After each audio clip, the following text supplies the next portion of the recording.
Hey, good evening. So in this video, I wanted to go over the one of my other illustrations I'm working on as part of the kind of iconoclastic space punk bounty hunter thing, and that was a little bit of tribute to everyone's favorite bounty hunter, I suppose. The Boba Fett. And this is sped up to right around 6 times regular speed, which gives you an indication about how slow I work. um, but more so, it kind of goes over some of the more boring stuff as I figure out where I'm gonna fit Bezier curves and kind of lines. I think most of this stuff should be intuitive based on the illustration. And quite a bit of this actually does change from the illustration, just because I find some better places to put curves and try to get closer to the original mask.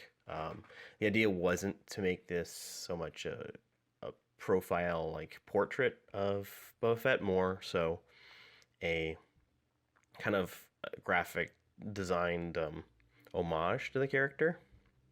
And so you can see that I'm building out the shapes roughly as I did in the original illustration, keeping the shape of the helmet and kind of that look, but also adding a bit of almost a bit of turn towards the camera, as well as breaking up the shapes more judiciously than I did in the illustration. But I had some great, I already had some good things worked out.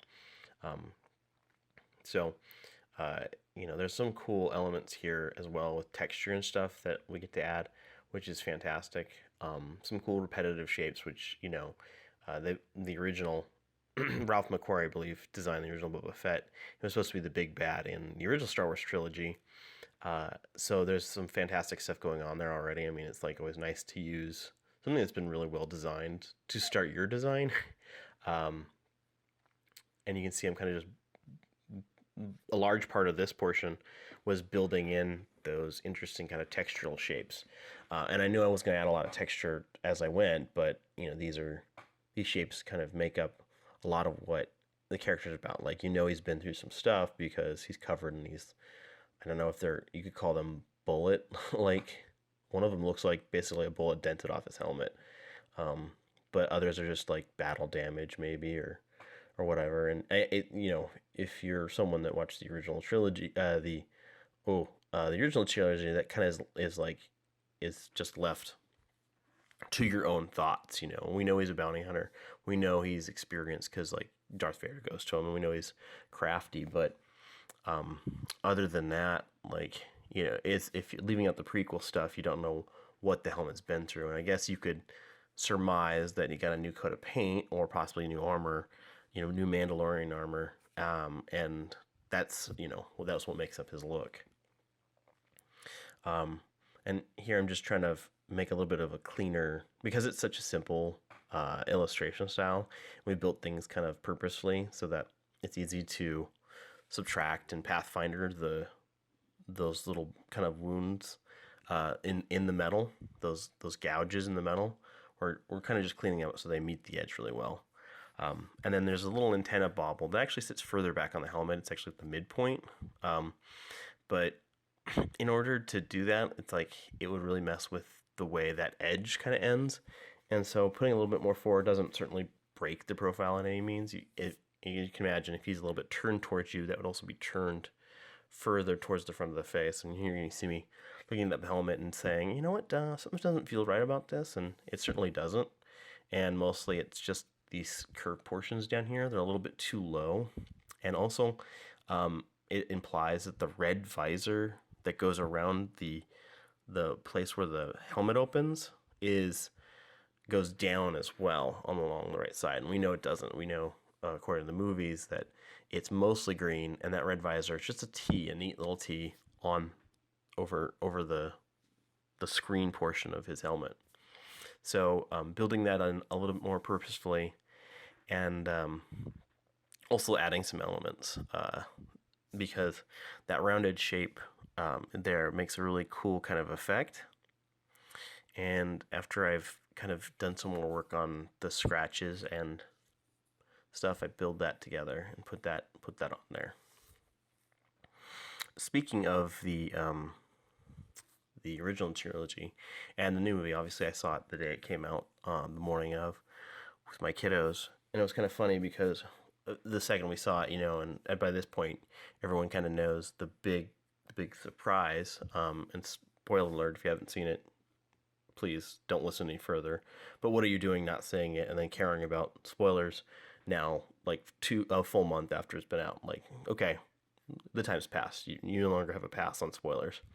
Um, but they're like, they come out of the theater, and the first thing I want to do is talk about Han Solo because obviously they've seen all the original trilogy, and they're like, it really sucks that Han. And then I'm like, having to put my hand over their mouths in the theater. Was walking out of like a 9 a.m. showing because they're gonna literally get killed in the parking lot of this movie theater by adults who are dressed as, Princess Leia and R2D2 and stuff. And it's like, all right, people take this too seriously, but like let's be fair to all the other, people who haven't seen it.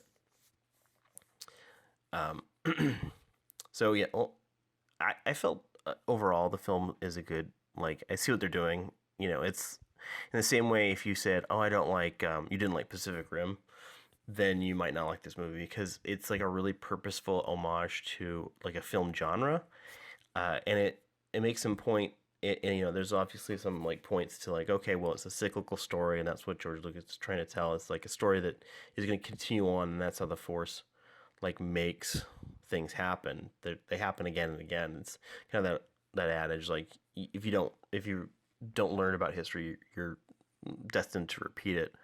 Uh, but I felt, um, there's some points that that should be cool that come up, and hopefully they'll come up in the second and third films. I'm excited to see where those go.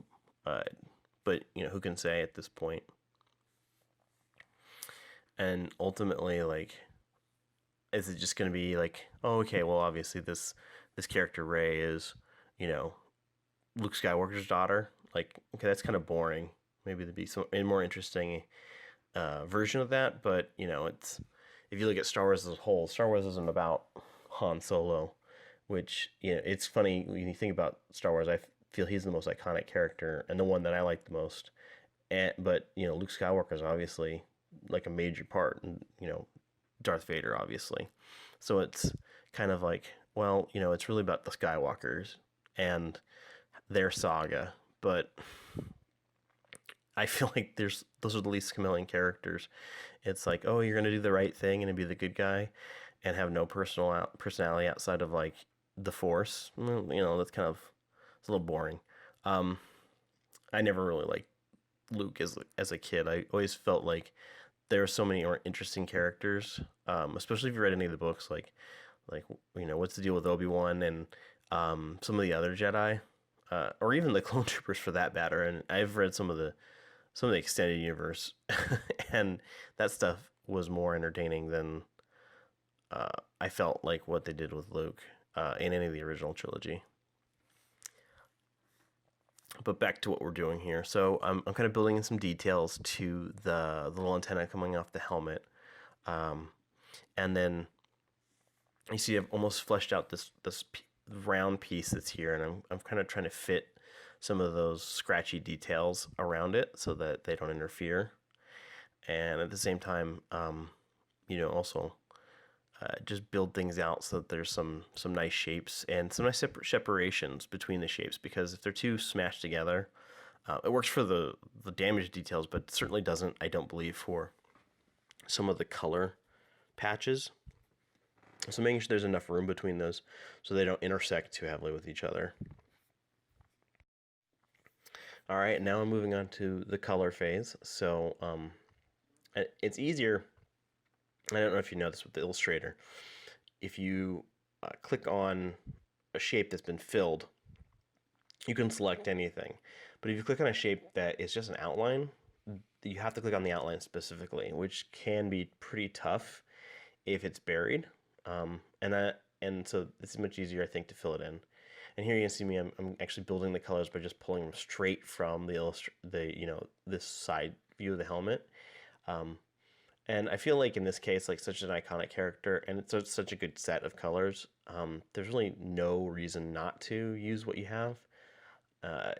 other than maybe the fact that that scheme doesn't terribly go with the character I'm working with. But ultimately, it's like this is really iconic, and it needs to have more usages than just an illustration. It may not even get pushed into that character art ultimately, but I do put it on there for this. And then after I've built out and colored in those scratches, I'm doing the screen shift of those things, and then dropping the opacity way down to like 20%. So there's like an interesting highlight there. Bleeding some of the spaces where things are leaking onto, and then expanding some of the other things like that bullet or like dent in his helmet that seems to be like kind of a bullet. And then there's like, it's darker in the middle, obviously, because it's concave. And I think that comes across fairly well there without doing too many effects or anything like grading or anything like that. I just said, well, we'll leave it because it's kind of interesting. And we can use that color shift there, which is just a multiply layer, I think at like 20 or 30%. It's just black, We can use that kind of as an effect in other places so that we're really only working with so many colors. Because really that's where, with this Illustrator stuff, it's, you can really build things out very complex and, make multiple shapes forever and ever and ever to get down to this, like the tiniest level of complexity. But also I think the beauty of that system is that it's better to build things out in a more simple way. And originally I decided to go with, just a color from the picture, just borrowing straight from it. But I think I ultimately changed it to another multiply layer and opacity shift. And see, I'm moving back that rounded part on the helmet, and then kind of playing with some of where those shapes are, because ultimately, like, I want them to be distinct from the green layer and the outline of that kind of dark forest gray green. And then, as I normally do with these, I'm going to pull out some texture and place that in there. So this is where you just easily just take all the shapes on the layer, copy them over, and then turn them into a mask. And then you take whatever texture you have in there and you mask it out, and then do a multiply layer, like a 20%. And that kind of gives a good like texture effect, like, oh, I drew this, or it was drawn on paper, or, it just adds an imperfection to it that makes it feel like it was drawn. And then because there's so much like weathering and damage to the helmet, I also want to do the same thing overall. And so I take this texture and do a live trace and expand it so that I can use that to add some texture to the overall shape and expand that out.